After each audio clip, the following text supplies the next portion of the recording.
Hi, welcome to our channel where we share the most intriguing stories. When a reclusive mountain man says no to a powerful HOA's bizarre request, he unknowingly ignites a war for his land, freedom, and sanity.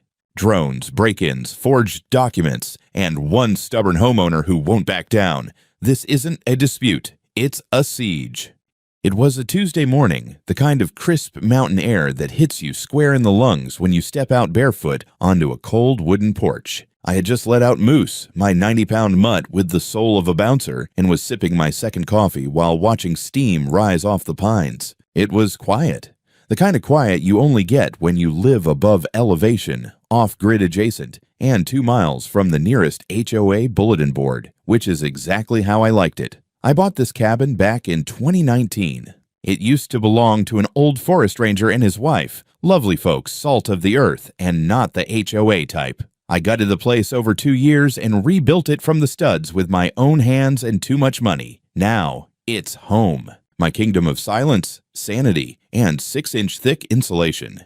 And, most importantly, it sits outside the jurisdiction of Bristle Pines Estates, that Stepford neighborhood down the ridge, run by vinyl-sided tyrants in yoga pants and Teslas. So, when a black Escalade rolled up my gravel path that morning, uninvited and definitely unannounced, I already had a feeling something unpleasant was about to crawl out of it. The doors opened like a synchronized maneuver. Out stepped 2 men in matching navy blue blazers and a woman in high heels that weren't made for my terrain. They looked absurd standing there, shiny shoes sinking into pine needles, trying to maintain corporate posture while a squirrel chattered at them from my roof. "Good morning, Mr. Pearson," the taller man asked with a salesman's smile. I didn't answer immediately, just nodded and took another sip. Moose had trotted up beside me by now, tail stiff and ears up. Good boy. They introduced themselves, flashing shiny HOA badges as if I should be impressed. I noticed the woman held a sleek leather folder like it was a holy text. They informed me, politely, with the kind of fake calm you use on unstable people or wild animals, that they were part of the Bristle Pines Estates Homeowners Association Welcome and Development Committee, which already sounded like a cult. Karen Strongwell, the president, hadn't come herself. Of course she hadn't. She'd sent her disciples. They got to the point quickly. "There's going to be an event here in 2 weeks," one of them said. "A coordinated initiative to welcome state officials and private investors to Bristle Pines. It's part of our new Harmony in the Heights outreach campaign." I blinked. "Okay," I said slowly. "Why are you telling me this?" "Well," the woman chimed in, flipping open the folder to reveal a glossy mock-up brochure. "We'd like to feature your property as a model of integrated eco-luxury. It aligns beautifully with the image we're presenting. Rustic charm meets modern sustainability. It's practically the crown jewel of the area." The guy added, "Your home is ideal for this. Truly. We'd only need access for 2 weeks. Just enough time to prepare and host viewings. You'd be compensated, of course, and the board would be deeply grateful." I stared at them.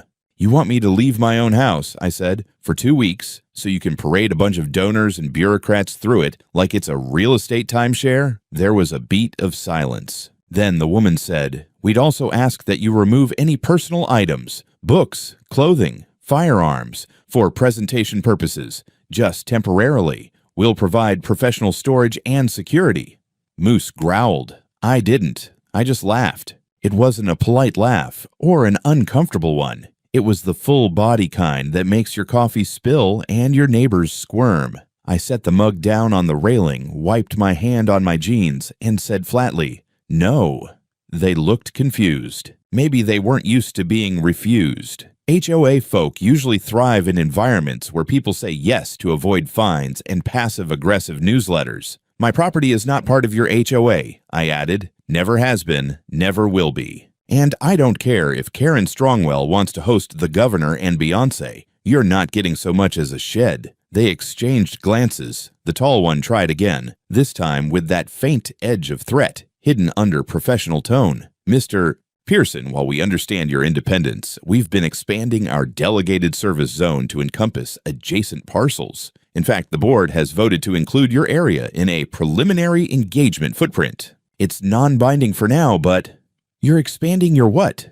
"Delegated service zone," he said, as if that meant something in the real world. I raised an eyebrow. Sounds like you just made that up in the car ride over. He cleared his throat. We're simply asking for cooperation in exchange for financial incentives, marketing exposure, and community alignment. I live in the woods, I replied. I don't want exposure. I want trees and silence. They realized they weren't getting anywhere. The woman closed her folder, the man gave a tight smile, and the third guy, who hadn't said a word the entire time, just nodded politely. That one lingered a second longer, looking not at me but at the porch, the cameras, the dog. Thank you for your time, they said, like they were ending a sales pitch, not walking away from the dumbest request I'd heard since a bear tried to open my hot tub. As they walked back to the SUV, I called out cheerfully, "Tell Karen next time she wants to steal someone's house, she should come herself." They didn't respond. Later that day, I posted the whole thing on my blog, titled it, "My House is Not a Showroom, Get Off My Ridge." A few friends from the legal world shared it. A few thousand strangers liked it. One lawyer emailed me just to say, "Jesus Christ, what is wrong with these people?" I didn't have an answer, but I had a feeling this wasn't over. 3 days later, I found tire tracks behind my house. It had snowed lightly the night before, just enough to leave a thin powder across the back road that curves near my utility shed and loops into the tree line. I hadn't driven that way in over a week. No deliveries, no visitors.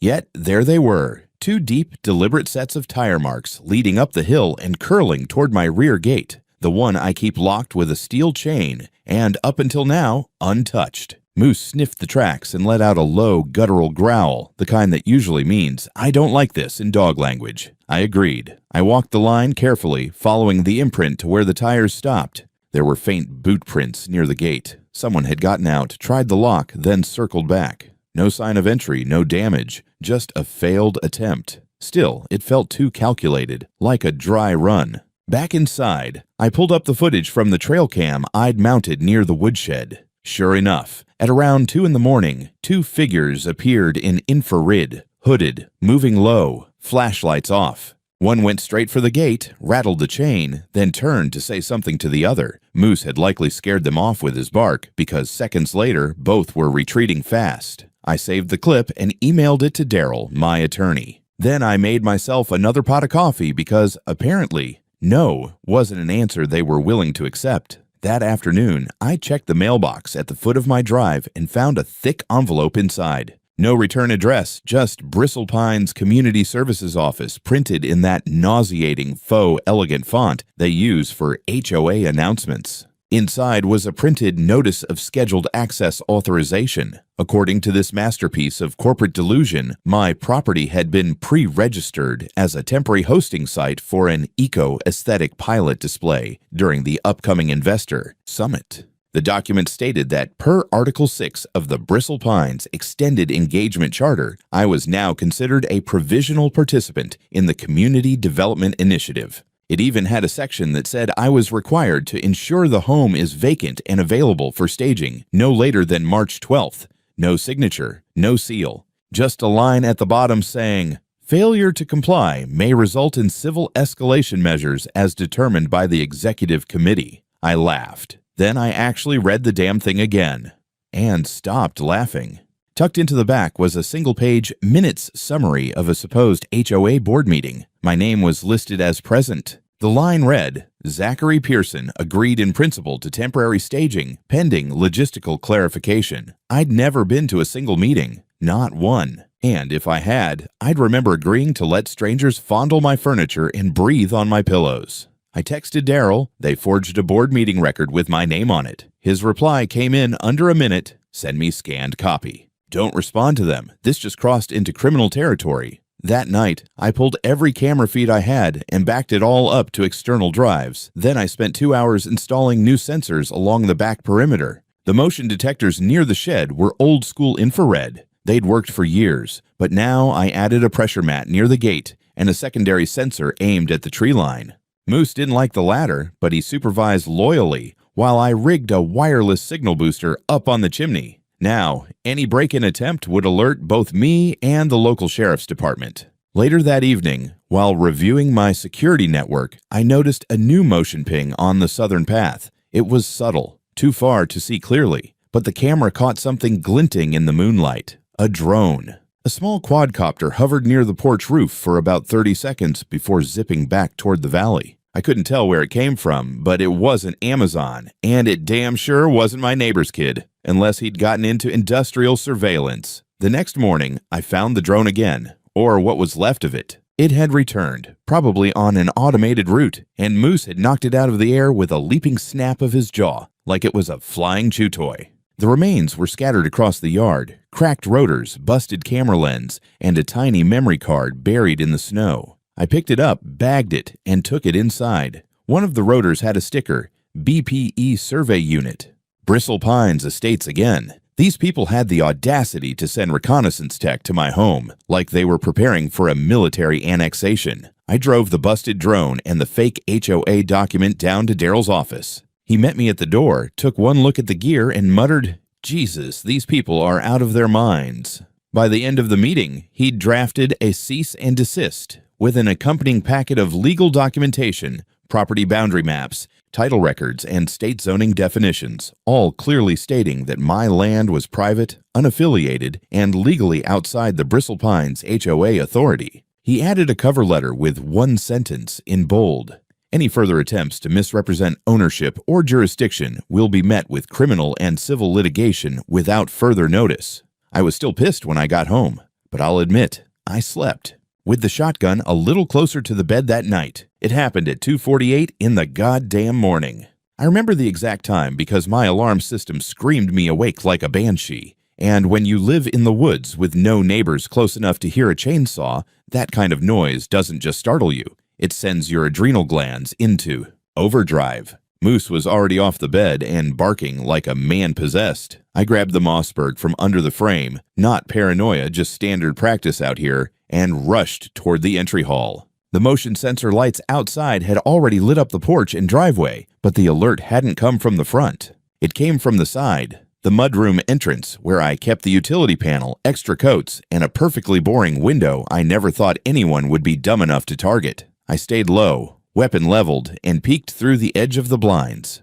There they were, two men dressed in black, one crouched by the side door, working at the lock with what looked like a tension wrench and pick, the other keeping lookout and holding some kind of crowbar or multi-tool. They hadn't seen me yet. I opened the front door quietly and circled around the porch in socks, stepping as silently as I could across the cold boards. I rounded the corner fast. "Drop it! Hands where I can see them!" They froze. The guy with the crowbar actually flinched hard enough to drop it. The other stood up slowly, eyes wide. For a moment, nobody moved, just the sound of Moose growling behind the screen door and the wind rattling through the trees. I said down on the ground, "Now?" To their credit, they didn't try to run. I think the 12 gauge pointed at the center of mass tends to discourage bad decisions. I held them there and used my foot to kick away the tools. Then I called the sheriff's office on speaker, told them I had 2 intruders at gunpoint, and that if they didn't come quickly, well, I didn't finish the sentence. Deputies arrived in under 15 minutes, a record around here, and found me holding 2 grown men at gunpoint in pajama pants and thermal socks. One of the officers took over, ordering them to the ground, cuffing both without a word of protest.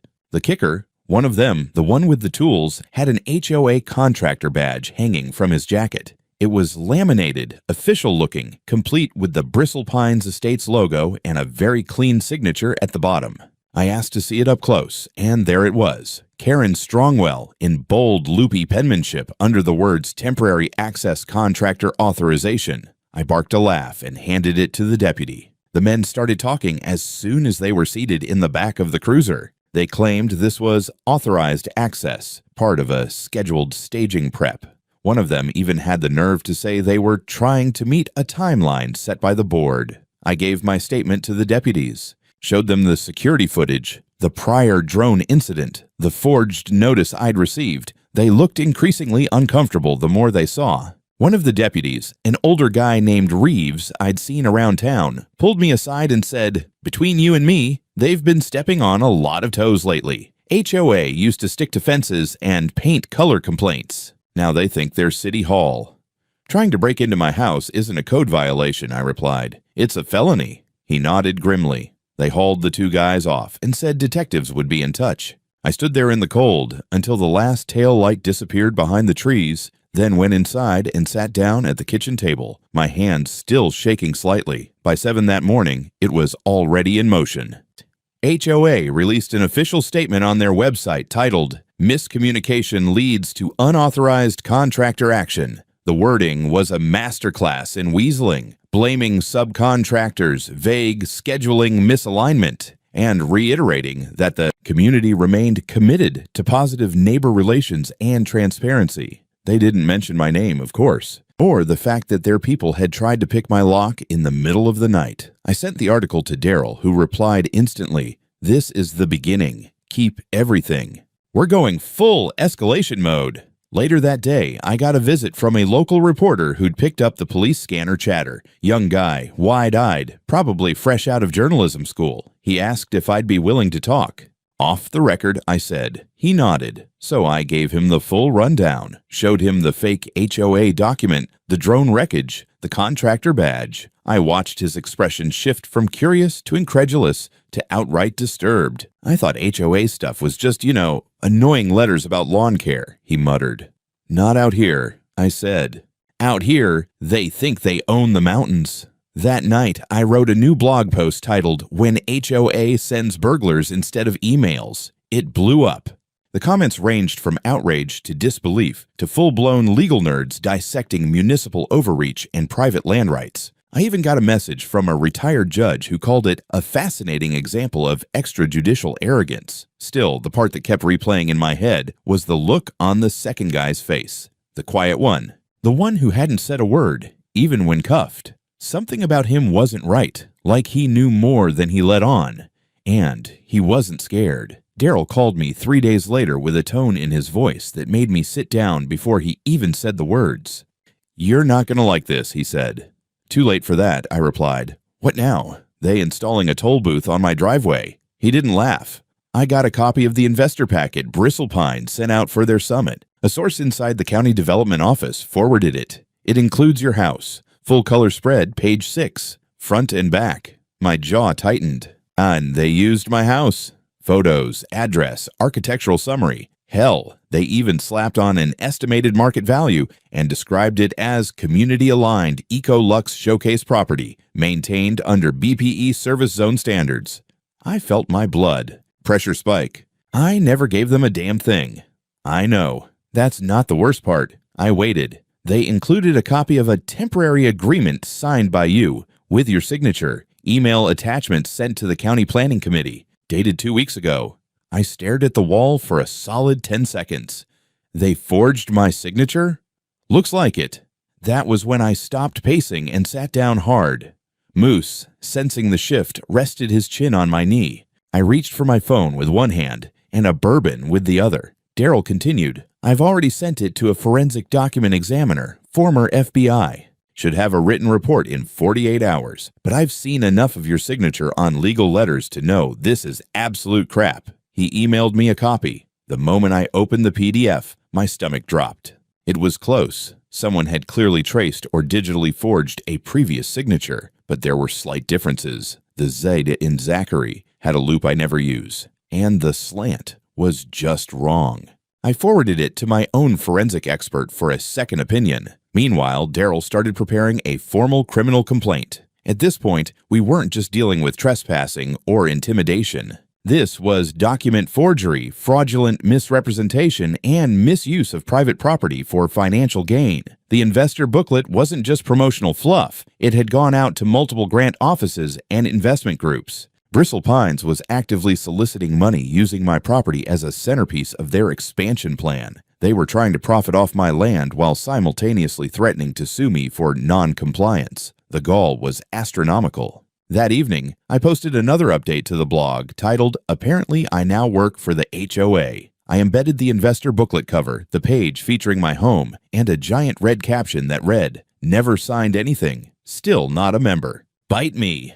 It exploded. Within 12 hours, it was reposted across homeowners' rights forums, Reddit, and even a libertarian think tank blog. A real estate YouTuber with over 500,000 subscribers emailed me asking for an interview. I told him I'd think about it. Meanwhile, Bristle Pines put out another statement. this one reeking of lawyer sweat and committee compromise. They didn't deny the investor packet. Instead, they claimed clerical errors and said that preliminary template documents were distributed prior to final property access confirmations, which was a long way of saying, "Oops, we lied, but please don't sue."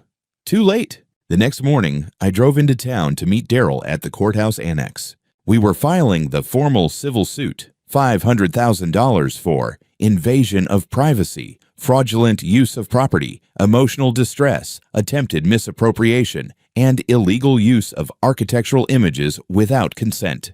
The clerk at the civil intake desk was a man named Roland I'd met once before, middle-aged, friendly enough, used to dealing with land disputes and petty nuisances, but when he took our paperwork, he looked tense, sweaty, like someone had microwaved him from the inside. He took the folder and muttered, "This one again." I looked at Daryl. He raised an eyebrow. After Roland walked away, I leaned in and said, "What was that about?" Daryl whispered, "You noticed that?"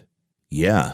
Later that afternoon, he got a call from one of his friends in the county recorder's office. Apparently, someone had attempted to submit a boundary revision request, retroactively designating my parcel as part of Bristle Pines' extended service domain. It had been flagged due to irregularities. The person who submitted it?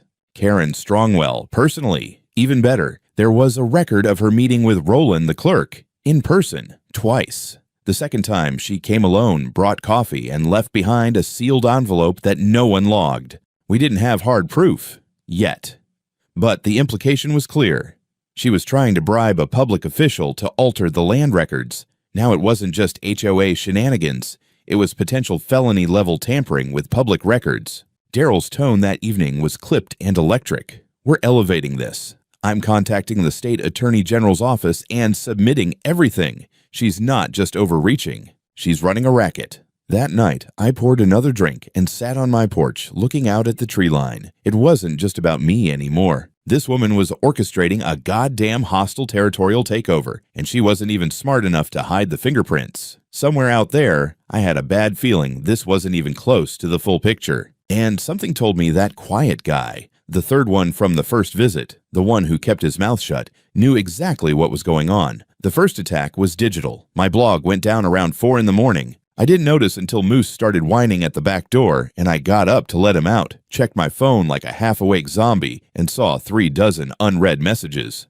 Friends, readers, even a retired judge from Oregon I'd exchanged property law notes with, all trying to tell me the site had vanished. I checked the admin panel, locked out. By sunrise, my inbox was swamped with fake password reset emails, 2 flagged bank login attempts, and a warning from my DNS provider that someone had filed a takedown notice claiming I was distributing defamatory and misleading real estate. Content, defamation, my own house. Daryl called 15 minutes later. "Someone's trying to scrub your presence, Zach. This is coordinated." I wasn't surprised. I was pissed, but not surprised. Still, it's one thing to get harassed online.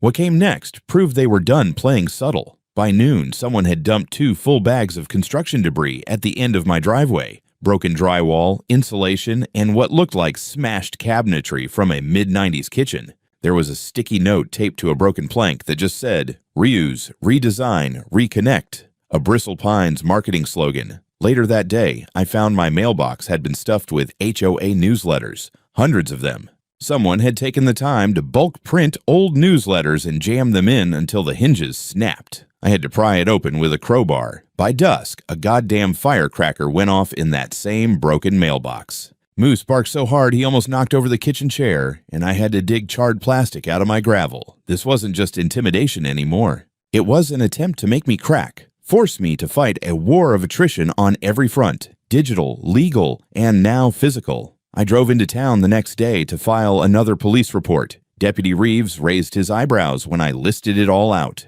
"You sure this is all Bristle Pines?" "No," I said, "but I'm sure it's not the Girl Scouts." He didn't smile. "You might want to consider federal escalation, Zach. This is turning ugly." As if it wasn't already. Daryl agreed.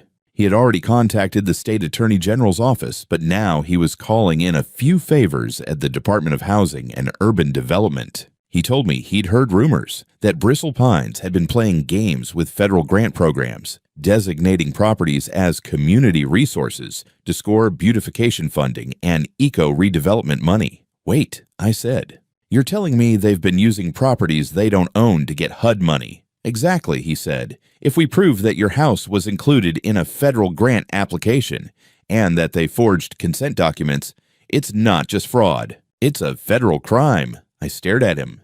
They're applying for grants using my house?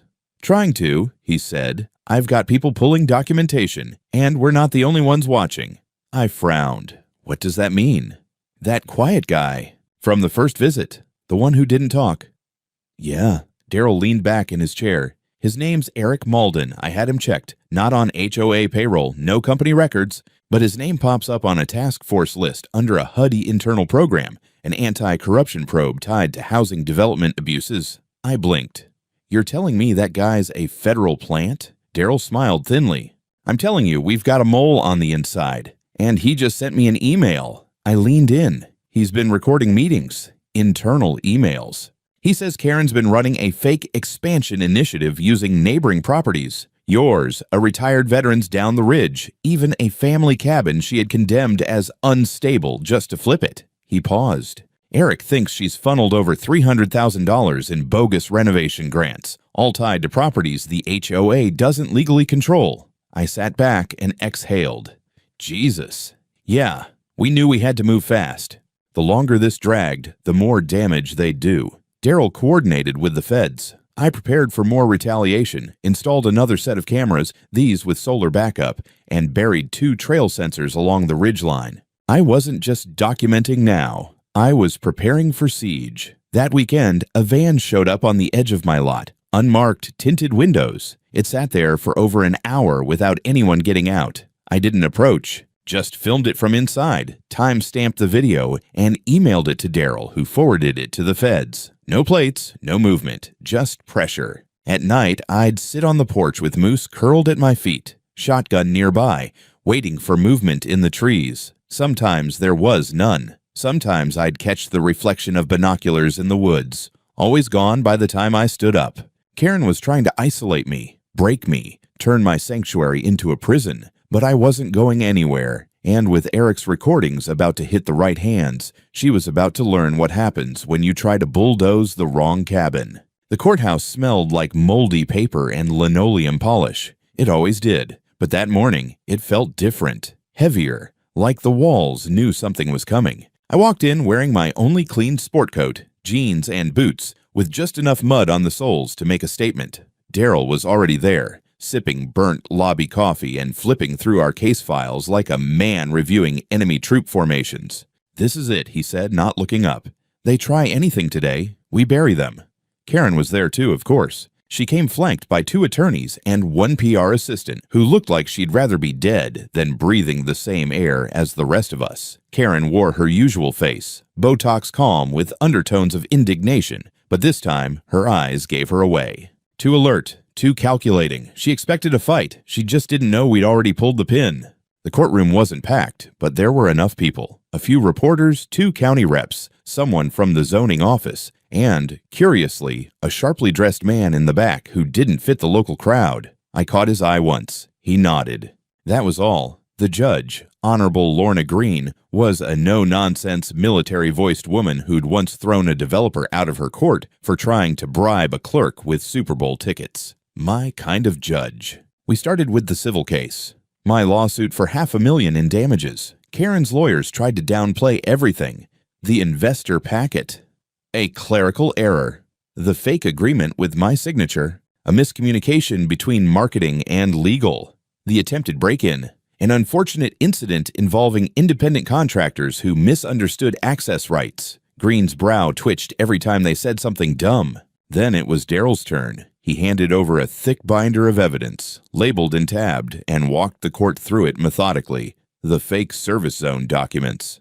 The forged signature now confirmed by not 1 but 2 forensic handwriting experts. The unauthorized drone surveillance. Photos of the mail tampering and debris dumping. Emails from Bristle Pine's internal servers that Eric, our mole, had provided, detailing the plan to temporarily appropriate unregistered parcels for strategic exposure. Karen didn't blink. Not until Daryl dropped the final envelope on the evidence table. "This," he said, "is a recording." He turned to the judge. "Your Honor, what you're about to hear is a conversation between the defendant, Karen Strongwell, and a county clerk by the name of Roland Parker. In it, she offers him a donation, cash, in exchange for quietly updating the land record for my client's property to reflect inclusion in the HOA's jurisdiction." Karen's lawyers immediately objected. The judge waved them down.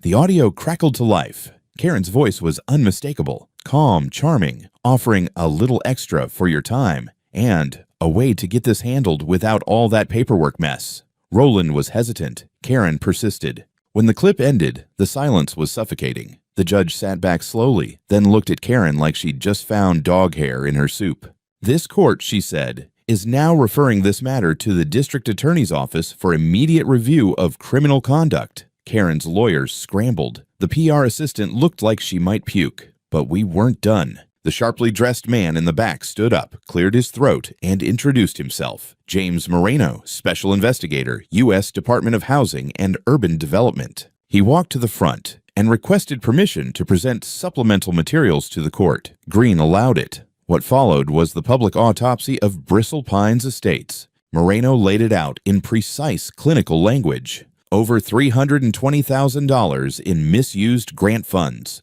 Falsified property use agreements submitted to HUD. At least 4 properties, including mine, used without consent in federal applications. A series of internal HOA emails discussing how to retroactively justify these filings. And most damning of all, Karen's own digital signature on a budget document marked "Approved for HUD Submission, Phase 2 Expansion." The room buzzed like a kicked hornet nest. The judge adjourned for lunch. During recess, Karen tried to play it off, giving a smug little smile to the press. She still believed she could PR her way out of this. That belief shattered 37 minutes later. Court resumed. The district attorney's office, having received the audio and Moreno's documents, made an unprecedented move. They issued an arrest warrant on the spot. Bailiffs walked over and cuffed Karen Strongwell in open court. She tried to object, sputtering about misinterpretations and political motivations, but the judge wasn't having it. "Mrs. Strongwell," she said, "you are being charged with falsifying government documents, attempted bribery of a public official, fraudulent misrepresentation, and conspiracy to misappropriate federal funds." Karen went quiet. Not dignified quiet. Broken quiet. As they led her out, someone in the back clapped once. The judge scowled and banged the gavel. Court adjourned. Outside, reporters swarmed. I ignored most of them. Daryl gave the official statement. I just stood near the courthouse steps, looking at the sunlight and thinking, she actually thought she could steal people's homes and get away with it. She almost did. If it weren't for Eric, if it weren't for cameras, if it weren't for Daryl's stubborn, methodical grind, the war wasn't over, not yet. But this was the first real victory. They called it organizational restructuring. The HOA board didn't even wait for the dust to settle. 2 days after Karen was led out of the courtroom in cuffs, Bristle Pines Estates held an emergency executive session, which, despite the title, was really just 6 terrified committee members panic-eating muffins in a country club basement while a real estate lawyer tried to explain what conspiracy to defraud the federal government actually meant. The headlines were everywhere. Colorado HOA president arrested in federal property fraud scandal. Luxury community caught misusing HUD grants. Man living in mountains says hell no to HOA, wrecks their entire operation. That last one was from a satirical news site, but the comments were gold. I didn't feel triumphant. Not yet. Not while I was still getting letters. Yeah, the day after Karen's arrest, a courier dropped off an envelope with Bristle Pines branding and an absurd wax seal, like we were doing medieval land deals now. Inside was a letter from the Interim Governance Council expressing deep regret over recent misunderstandings and inviting me to enter into a constructive partnership regarding future cooperative development initiatives. Translation: they were still trying to save face, still pretending this could all be resolved amicably, like we were in a bad divorce and not a criminal lawsuit that now had federal oversight. Daryl laughed so hard when he read it, he had to wipe his eyes. Meanwhile, things were unraveling fast for the HOA. Eric, our undercover contact, had passed along more internal memos. Turns out Karen wasn't acting entirely alone. Several board members had signed off on expansion strategy briefings, which, in plain English, meant knowingly targeting non-HOA properties for image control and funding leverage. There were references to optical territory, brand-aligned perimeters, and my personal favorite, undocumented stewardship zones. It was real estate colonization dressed in PR. One board member resigned publicly. 2 others lawyered up. And then came the big one, an audit. The county commissioner's office, under pressure from the AG, launched a full investigation into Bristlepine's use of tax credits and zoning exemptions. Evidently, the HOA had pushed for certain upgrades to be billed as community necessity enhancements, including a $75,000 sauna for the clubhouse and a sculpture garden labeled cultural infrastructure. Eric leaked an email where Karen said, "We can justify the spending if we present the surrounding properties as contributors to shared value perception." That meant my house. Again, I wasn't alone either. Turns out there were at least 5 other property owners on the ridge who'd been similarly targeted. An elderly veteran, a young couple with a toddler, a woman who ran a home-based bakery. All had stories, strange letters, odd visits, maintenance bills for services they'd never ordered. One even said someone had tried to trim her hedges to better reflect community aesthetic standards. We met at a local diner. None of us had ever talked before. Now we were practically a support group. Daryl suggested we form a legal coalition, class action if needed. Everyone agreed, but we didn't just want compensation. We wanted the system dismantled, the bylaws, the charter, the twisted machinery that allowed a handful of suburban royalty to try and annex half a mountain for clout and kickbacks. So we went public, as a group. Interviews, articles, local news segments. One woman from the bakery did a segment with her kid on her hip, holding up HOA invoices like they were Monopoly cards. It hit people hard, regular folks. People tired of being told they didn't own what they'd paid for. The backlash was swift. Property values in Bristol Pines started to drop. Real estate firms quietly paused listings. The HOA's insurance provider dropped them. 3 lawsuits were filed within a week. HOA members, real ones, those poor bastards who thought they were just buying into a quiet, gated neighborhood, started demanding answers. I got a message from one of them.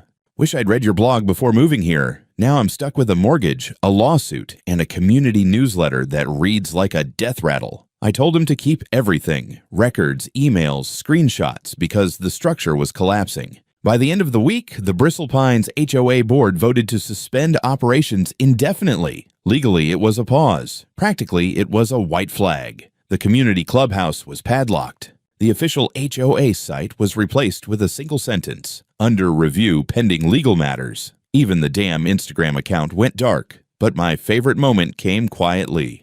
A black SUV, not the same one as before, but close, drove up to my gate. A man got out, suit, clipboard, polite smile. Said he was from the Emergency HOA Transition Committee and wanted to discuss de-escalation terms. I didn't let him finish, just looked at him through the gate and said, "Tell your committee to go to hell." Moose barked for punctuation. He didn't come back. They asked me to speak at the town hall, not officially, no podium, no ribbon cutting, no handshake from a mayor. Just a Tuesday evening gathering in the same community rec center where 6 months earlier Karen Strongwell had declared my home a shared-use aesthetic asset. Now that room was filled with folding chairs, nervous residents, and the low hum of civic embarrassment. I wasn't interested in speeches, but I was tired of people being afraid of their own damn driveways. So I stood up, said my name, and told the story, not just the flashy parts, not the break-in, the drone, the courthouse drama.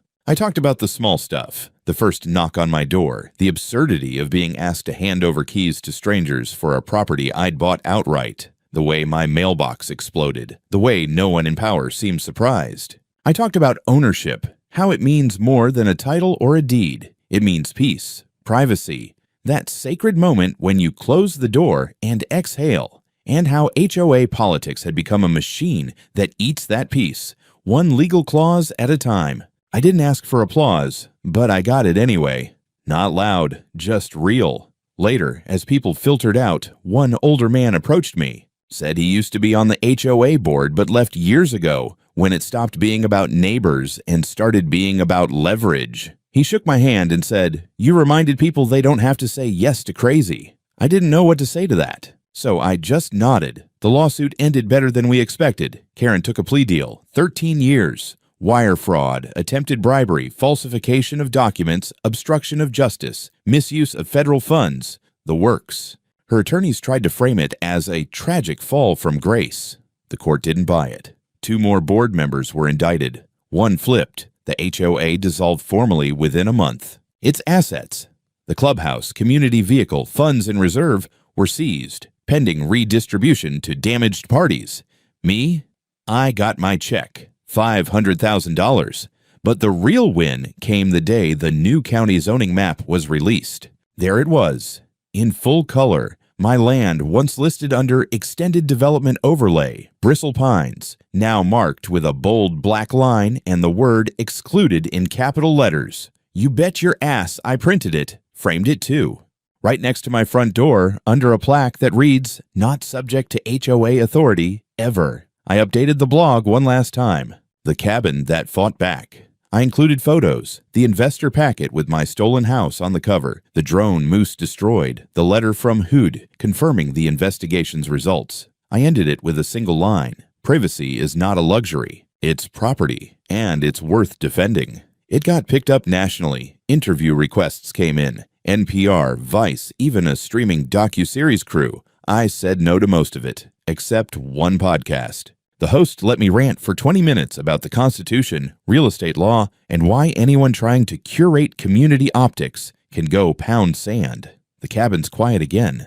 I've finished the manuscript I'd been struggling with when all this started. Working title, Trespassers Will Be Prosecuted. It's about a man who buys a home for solitude and finds himself in a war he never signed up for. Daryl says it'll sell like hell. I believe him. Moose still barks at SUVs. I still check the perimeter cams every night, not out of fear, out of principle, because now I know exactly how far people will go when you say no to the wrong empire. But I also know how fast that empire crumbles when you shine a light on the rot inside. And in the end, that's all it took. One word: no.